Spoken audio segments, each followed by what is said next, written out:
12 vidas que construyeron una nación. Clarín presenta grandes biografías de los 200 años. Un recorrido por 12 figuras claves de nuestra historia.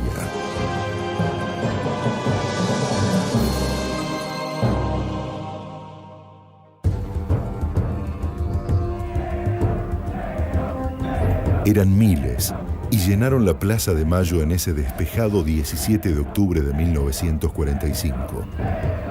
Todos pedían lo mismo: la liberación del coronel Juan Domingo Perón. Recién a la noche, Perón salió a los balcones de la Casa Rosada y junto a su pueblo empezó a escribir un nuevo capítulo de la historia argentina.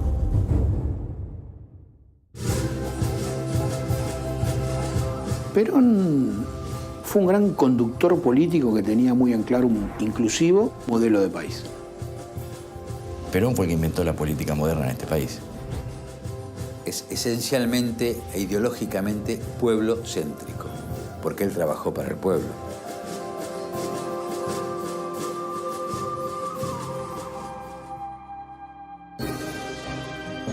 Juan Domingo Perón, el general del pueblo.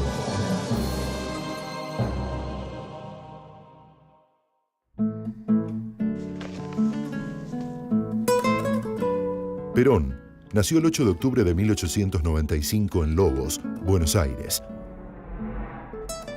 El padre de Perón, Mario Perón, era un hombre de formación, de una familia de propietarios de campos, de ahí él estaba en la zona de Lobos. Su madre, Juana Sosa, era una mujer de pueblos originarios que realizaba tareas domésticas.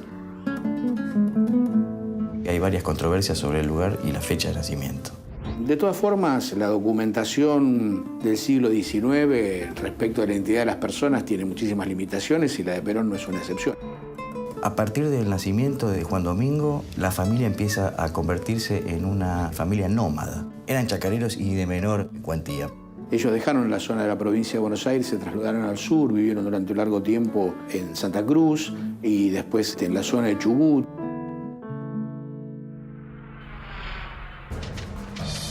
Él ingresa muy tempranamente a la carrera militar, a los 13 años, va a vivir con una de sus abuelas. Doña Dominga Dutey logró una beca para su nieto.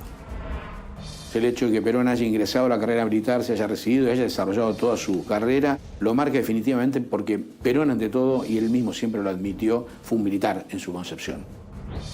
Cuando creó la organización del Partido Peronista, plantea todo el organigrama y la parte social, la parte política, la parte económica, hasta sus escritos, todo en base a su concepción de la organización militar. Como otros oficiales, participó de las conspiraciones que antecedieron al golpe de Estado de 1930. Perón tuvo una participación relativa a su rango militar en el golpe del 6 de septiembre del 30. Él era capitán. El mismo rol que tuvieron los 40.000 efectivos del ejército argentino que se sublevaron porque era todo el ejército. Él tuvo una visión crítica del golpe del 30 con posterioridad. Hace un enorme aprendizaje, se nutre de esa experiencia para cambiarla. Después de cumplir tareas en Argentina y Chile, enviudó de su primera mujer y pidió ser trasladado al extranjero. Aurelia Tizón fue la primera mujer. Constituyó un matrimonio típico de la pequeña burguesía y ella lo acompañó mientras vivió, porque murió muy precozmente por un cáncer. Perón pidió ser trasladado a un país extranjero porque no lo soportaba. Fue un dolor muy grande. Perón va a Italia en el ejercicio de sus funciones militares, tiene distintas actividades con los alpinistas, etc. Sí es muy importante la experiencia que él tiene, no solo en Italia, sino que él en Europa visualiza la existencia de las masas en la política. Pero no solo a través del fascismo, sino que era también la historia del comunismo. Y se diferencia de lo que era el fascismo de la época en que Perón descree, y lo dice y lo ejercita, de que el Estado se tiene que ocupar de todo. Incorpora la idea de las organizaciones libres del pueblo y coincide con la visión cristiana de la época en cuanto a la crítica del fascismo que pretendía meter dentro del Estado a todo, incluso los sindicatos. El peronismo no tiene los sindicatos dentro del Estado. Él tuvo oportunidad allí, en Italia, de ver cómo funcionaban las tropas de montaña, los alpinos. Cuando llega aquí, le encomiendan la creación y perfeccionamiento de esa corriente, digamos, del ejército, que son las tropas de montaña. Lo mandan a Mendoza y ahí cambia la historia de él y del país, porque ahí conoce a Mercante y a Farrell. Su traslado posterior de Mendoza a Buenos Aires le va a permitir ir construyendo aceleradamente un proyecto que ya es definitivamente político.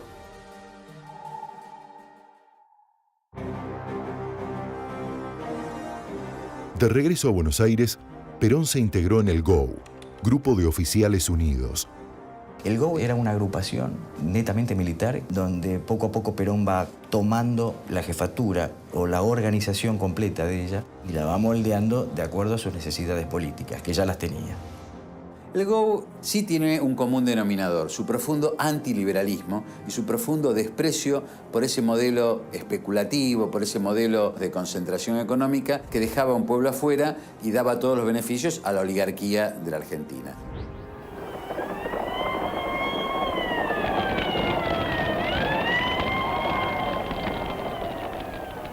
El GOU tuvo un papel crucial en el golpe del 4 de junio de 1943. Fue el derrocamiento del gobierno de Castillo, que era el vicepresidente de Ortiz, que por estar enfermo asume Castillo. Conservadores de la época del fraude electoral. Él recién ahí empieza a mantener contactos con el mundo que luego lo iba a potenciar en su desarrollo político, que son los trabajadores. Y ahí me parece que hay una figura que es central, que es la de Mercante. Y Perón, como parte fundamental del GOU, es elevado con Farrell, Mercante y otros a los primeros puestos. Y ahí empieza la obra de Perón, que muchos no pueden todavía ver, porque los gobiernos de Perón empiezan en el año 43. El presidente en ese momento de facto, Ramírez, le ofrece un cargo más acorde con la personalidad que tenía Perón y él pide la Dirección Nacional del Trabajo, que después se transformaría en Secretaría de Trabajo y Previsión, y que va a ser la herramienta de la cual Perón va a articular su vínculo con el movimiento obrero y el desarrollo de su proyecto político. Perón consideraba su acceso al poder como parte de su plan para cambiar la estructura política y social del país. Como secretario de Trabajo y Previsión, él apunta al campesino y al trabajador argentino. El mejoramiento de las leyes de trabajo, las vacaciones, la obra social, las cajas de jubilaciones, las crea él en el año 43-44. Lo que hace Perón es unificar sindicatos, potenciarlos. Se da un proceso muy acelerado de distribución de la riqueza, pero fundamentalmente lo que hay es un proceso de dignificación del trabajador. Él le explica a cada uno lo que pueden, lo que les corresponde, la riqueza de la Argentina, a lo que tienen derecho. Es absolutamente imposible entender algo del peronismo si uno no pone la lupa y no mira el periodo del 43 al 46. Ahí está, digamos, absolutamente todo.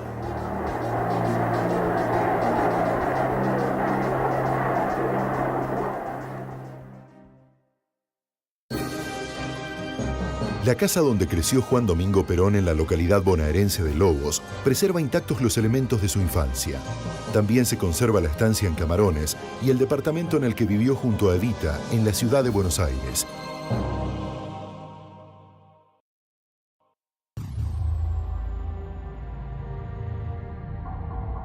En 1944, en un evento organizado para reunir fondos destinados a las víctimas del terremoto sanjuanino, se uniría a una figura crucial en su vida personal y política. Evita es la mujer del destino de Perón. La conoce en un hecho fortuito y desgraciado, que es el sismo de San Juan, un hecho solidario, una enorme convocatoria del pueblo argentino en ayuda de los damnificados de San Juan. Para la época, la unión de hecho de Perón con Evita era un escándalo. Y encima te trajeron a una mujer que se dedicaba a las tablas, que era actriz, era más escándalo todavía. El peronismo estrictamente fue Perón y Evita. Evita misma reconocía que sin Perón ella no hubiese sido. Pero también hay que reconocer que Perón no hubiese sido lo que fue sin Evita. Entretanto, dentro del gobierno militar, se produjeron cambios que impulsaron a Perón a cargos más relevantes. Pasa a ser Farrell el presidente, Perón pasa a ser ministro de Guerra. Él, para acceder a la vicepresidencia, hace un movimiento dentro de sus camaradas que es doblarle el brazo a los sectores derecha más dura que había dentro del ejército, al sector pronazi. Pero la creciente influencia de Perón despertó intrigas en su contra. A ningún patrón de la época importante, o terrateniente, o industrial, o jefe de regimiento le va a gustar que su empleado, su subordinado, cobre lo que tenga que cobrar porque lo paga él, o no lo tiene que tratar como lo tiene que tratar porque hay una ley que no... A nadie le gustó eso, entonces, a nadie de eso se trata. Entonces le ponen el pie y lo tratan de derribar. Y lo derribaron. Los sectores del poder, del establishment, deciden detenerlo, lo mandan a la isla Martín García. Perón, mediante un artilugio, consigue que lo trasladen al Hospital Militar Central. El arresto de Perón produjo inquietud entre trabajadores y dirigentes sindicales, que consideraron amenazadas las conquistas laborales logradas. Ni Perón lo esperaba. Perón ya veía su carrera truncada, había sido obligado a dimitir de todos sus puestos y su idea era casarse con Evita e irse al sur. El 17 de octubre es un punto de inflexión histórico, es el momento en que eclosiona ese vínculo que se venía armando entre Perón y el movimiento obrero, el pueblo argentino. Es la aparición del pueblo en el escenario político. Fundamentalmente el pueblo espontáneamente estalla y concurre masivamente a reclamar el regreso de Perón. Intranquilo, el presidente de facto Edelmiro Farrell le pidió a Perón que saliera al balcón de la Casa de Gobierno para tranquilizar a sus partidarios. Ahí nace el balcón de Perón. El discurso de Perón es cerca de las 11 de la noche, la gente permanece. Ese balcón es de Perón por derecho propio, porque se lo ganó en un diálogo del líder con una masa que se expresaba colectiva e individualmente. Trabajadores, que sea desde esta hora, que será histórica para la República, el coronel Perón, un vínculo de unión, que sea esa unidad indestructible e infinita para que nuestro pueblo no solamente posea la felicidad, sino que también sepa dignamente defenderla. Al día siguiente, el mapa político de la Argentina había cambiado. Poco después, el gobierno militar convocó a elecciones. Perón comenzó a prepararse para ellas. El Partido Laborista, porque todavía no existía el peronismo, era una conjunción de radicales que se habían ido del Partido Radical, algunos socialistas que se habían ido del Partido Socialista y los sindicatos. Quienes se oponían a Perón se aliaron para enfrentarlo en las urnas y formaron la Unión Democrática. Todos los partidos políticos existentes se nuclean en un frente que es la Unión Democrática, al cual tiene que enfrentarse Perón, y ellos, sabiendo que dominaban las estructuras políticas, apuran el tránsito electoral, presionan al gobierno, el gobierno acepta llamar elecciones muy rápido. Hasta el final pensaban que ganaba la Unión Democrática. Spruill Braden, embajador estadounidense, fue uno de los más decididos opositores a la candidatura de Perón. Braden es el que articula la Unión Democrática.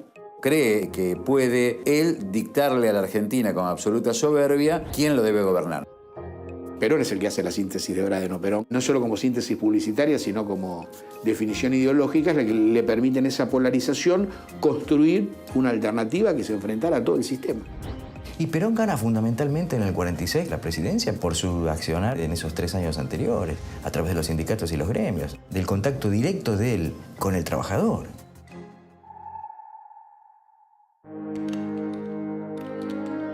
Perón asumió la presidencia el 4 de junio de 1946 y comenzó una tarea de gobierno que modificó para siempre el rostro social, económico y político del país. El eje central que desarrolló Perón y el peronismo a través de toda su gestión se centró en el tema de la distribución de la riqueza. Las obras más importantes están en todos los campos, desde las construcciones de escuelas, de hospitales, la obra económica, la ganadería, la protección y la ampliación de la explotación petrolera y la nacionalización de todos sus elementos. En ese momento era necesario nacionalizar los servicios públicos de nuestra nación, lo que redunda en un costo ínfimo para el usuario, para el pueblo. La salud pública fue el eje central de la política. El presidente impulsó una política exterior signada por la tercera posición.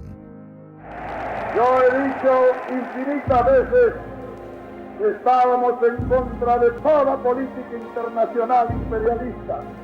Eso es lo que quiere el pueblo argentino para todos los pueblos de la tierra. ¿Sí o no?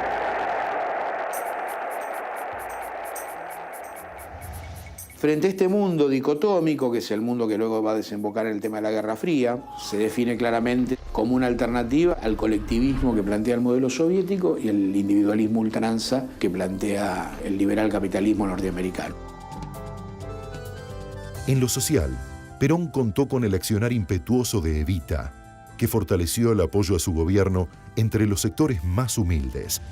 Perón está en la Casa de Gobierno atendiendo los problemas del Estado y su esposa está a 10 cuadras o 12 cuadras tratando de organizar las necesidades de la gente más humilde, que el Estado por ahí no puede llegar. Evita fue su vínculo con el pueblo. Cuando Evita se autodefinía como que era el puente de amor que se tendía entre Perón y el pueblo, es la definición más maravillosa que puede darse. Tras reformar en 1949 la Constitución para habilitar su reelección, Perón se preparó para revalidar el apoyo de la mayoría popular en las elecciones de 1951.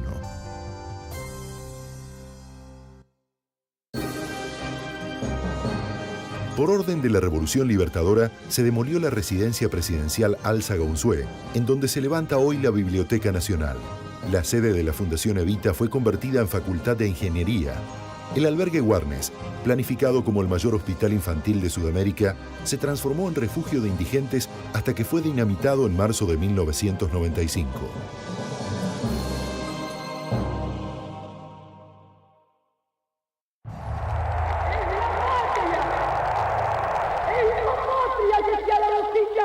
Al llamado de los compañeros de la Confederación General del Trabajo para decirle al líder que detrás de él hay un pueblo que antes del general Perón vivían en la esclavitud, que fue el general Perón que lo reivindicó social, moral y espiritualmente. Concluía el mandato presidencial y Perón volvió a presentarse como candidato en 1951.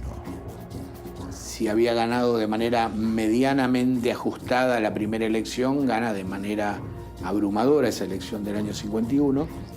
Con cada avance, Perón sumaba adversarios entre aquellos que eran afectados por sus deseos de cambio. Conforme pasaban los años, hasta el año 55, la Argentina se dividió en dos. Si hay riqueza que está concentrada en pocos bolsillos, hay que sacar esa riqueza para distribuirlo entre más bolsillos. Naturalmente, esto va a generar la adhesión de aquellos que reciben y el rechazo de aquellos a los que se le quita. Y bueno, el antiperonismo fue esto. El 26 de julio de 1952, murió Eva Perón. Ya entonces, el gobierno justicialista enfrentaba crecientes adversidades y acusaciones de autoritarismo. Él se quedó muy solo, se le muere la mujer, Evita, nada menos, el complemento de un gobierno hegemónico en el sentido de la época. Se le muere la madre, se le muere el hermano y se le mueren muchos amigos del ejército y fuera de él. Después de la muerte de Evita suceden muchas cosas que antes no hubieran sucedido. El deterioro de la relación del gobierno con la Iglesia se suma al deterioro a partir del año 52 de las relaciones del gobierno con parte de los terratenientes del campo, con parte de las cúpulas de la industria y con parte de las cúpulas del ejército. El 11 de junio de 1955, la celebración del Corpus Christi congregó a todas las fuerzas contrarias a Perón. La movilización del 11 de junio del 55 de alguna manera va a determinar la caída del peronismo. Es el pase de la Iglesia a la oposición abierta y ostensible. Los conspiradores atacaron en el corazón del poder político.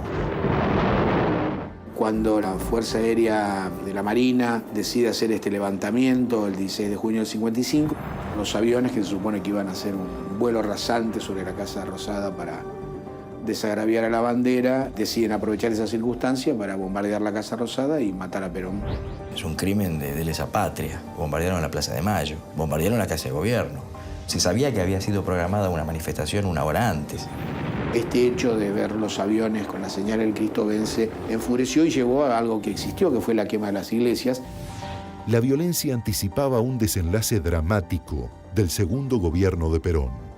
La suerte estaba echada. Incluso Perón tiene un intento conciliatorio después del intento del 16 de junio del 55, quiere abrir el juego, pero rápidamente esto se rompe y hay un discurso muy importante que es el 31 de agosto del 55, donde hay un Perón que ya no es el conciliador que hubo después de los bombardeos, sino un Perón muy duro.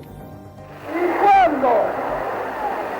cuando uno de los nuestros caiga, caerán 5 de los ellos. Cuando Perón dice eso del 5 por 1 en un balcón frente a 200.000, 150.000 personas, estallaron en ese momento 3 bombas en el subte a 70 metros y mueren 3 personas. Él no quería que hubiese una guerra civil. Siendo presidente constitucional, naturalmente debió haber enviado la renuncia al Congreso. Sin embargo, la dirige a sus pares porque Perón se había sentido traicionado por sus propios compañeros de armas. Y esto para él era importantísimo.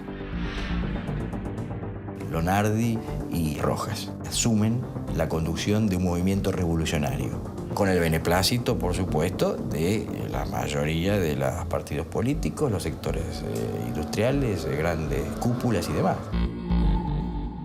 Derrocado, el 16 de septiembre de 1955, Perón inició un constante exilio. Él estuvo en la Cañonera, donde se asiló después del golpe del 55, y se fue en un hidroavión. Vivió muy acotadamente en Paraguay, en República Dominicana, en Venezuela, y terminó su periplo en España. Donde siguió pensando la Argentina y donde empieza a articular el movimiento de resistencia popular a la opresión de la ignominia del golpe del 55. La resistencia peronista es la respuesta del pueblo peronista a la proscripción, a la persecución, a la cárcel, a la tortura, a la que lo sometió el sistema con la idea de hacer desaparecer el peronismo. Los adversarios de Perón pretendieron reconstruir el escenario político sin el justicialismo. Cuando ya asumieron la verdadera cara del golpe del 55, Aramburu y Rojas, lo que se plantearon fue el exterminio del peronismo. Por decreto ley del gobierno militar de Aramburu, prohibieron nombrarlo a Perón, a Evita, al Partido Peronista, a la tercera posición, a la ideología justicialista. Todo lo que tenía nombre de peronismo fue borrado de la faz de la historia. Aunque estuviese exiliado en Madrid, Perón seguía siendo un actor clave para la política argentina. Y se intentó un sistemático movimiento de cooptación de las estructuras del peronismo. Había un dato que era estadísticamente incuestionable y era que el peronismo había obtenido más del 60% de los votos en las elecciones. ¿Qué hacer con esos votos? ¿Cómo capturarlos? Oscar Allende, que estaba en ese momento con Frondizi y la Unión Cívica Radical Intransigente, objeta que puede haber una constituyente en el marco de una dictadura. Esa decisión de la Unión Cívica Radical Intransigente es lo que va a habilitar al diálogo entre Perón y Frondizi. Van a avanzar sobre un acuerdo que fue escrito, fue un pacto. Perón se venía a decirle a sus seguidores que votaran por Frondizi.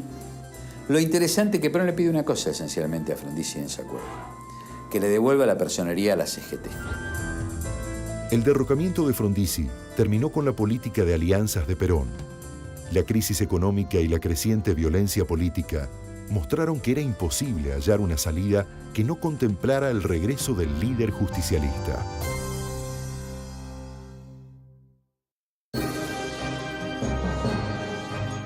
Los restos de Perón descansan en la Quinta de San Vicente desde octubre de 2006. Anteriormente, estaban en la tumba del cementerio de la Chacarita, en donde fueron profanados en junio de 1987.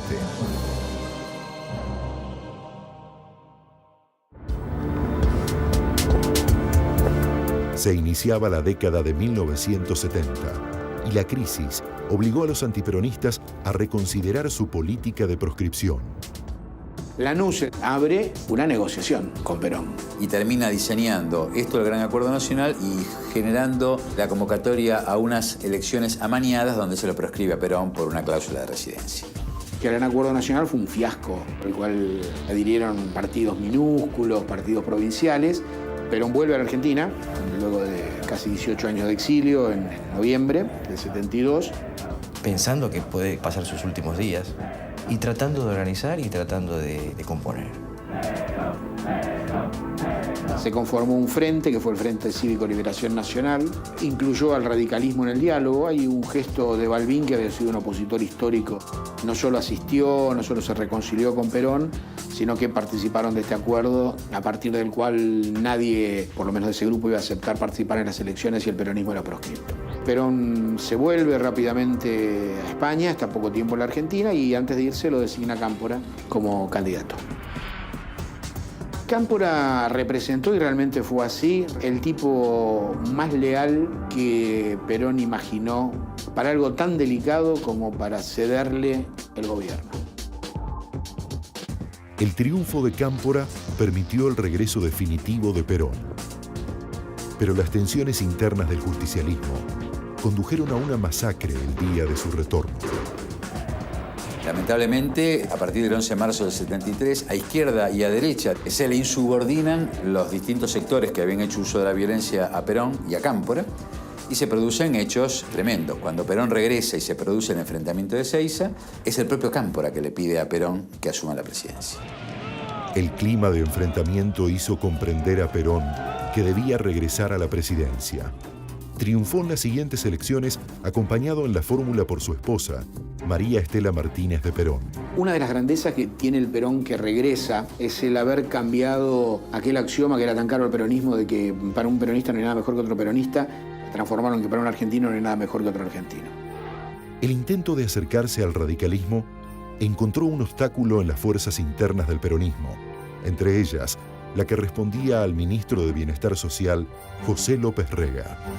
Creo que López Rega fue el personaje más nefasto, que tuvo varios. El peronismo, aunque deseaba profundamente la pacificación del país, la violencia política se había desbocado a límites que el ya anciano líder no pudo controlar.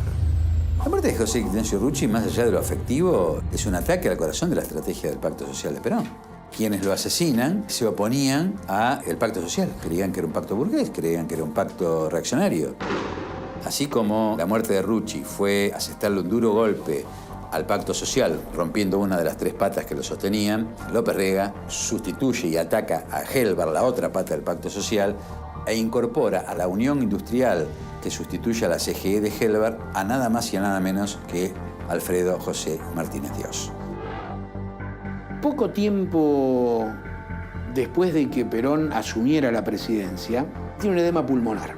En los primeros días de enero del 74, Perón tiene otro incidente médico. La salud de Perón es grave, no tiene una sobrevida muy grande, tenía una gran lucidez intelectual, una gran limitación en lo volitivo y una tremenda limitación física porque tenía su vida acotada a pocos meses. Esta situación hizo que en la última etapa López Rega sí le ciñera una cierta imposibilidad de acceder a Perón, que fue en la que se tuvo que mover en la última etapa de su vida. El 12 de junio de 1974 dio su último discurso, que para muchos fue una despedida. Llevo en mis oídos la más maravillosa música que para mí es la palabra del pueblo argentino. 19 días después, el 1 de julio, murió. En medio del dolor, millones de personas despidieron sus restos. Estuvieron juntos sus seguidores y adversarios, que se unieron para despedir a una de las figuras políticas más influyentes de la Argentina del siglo XX.